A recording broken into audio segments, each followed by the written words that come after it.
మాదిక్ గారు ఈ రోజు ఇప్పుడే నాకు రిప్రజెంటేషన్ ఇచ్చారు. తప్పకుండా మీ అందరినీ ఆదరించే బాధ్యత, మీరు చెప్పిన పనులు చేసే బాధ్యత తీసుకుంటామని చెప్పి తెలియజేసుకుంటూ 6,000 రూపాయలు పెన్షన్ అడిగారు. చాలా కష్టాలు ఉన్నాయి, మీరు గుర్తుపెట్టుకోవాలి. ఈ ప్రభుత్వంలో మొత్తం అప్పులు అయిపోయినాయి.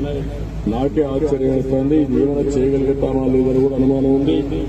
అయినా కూడా మీ కష్టాలు దృష్టిలో పెట్టుకుని ఈ 6,000 రూపాయలు పెన్షన్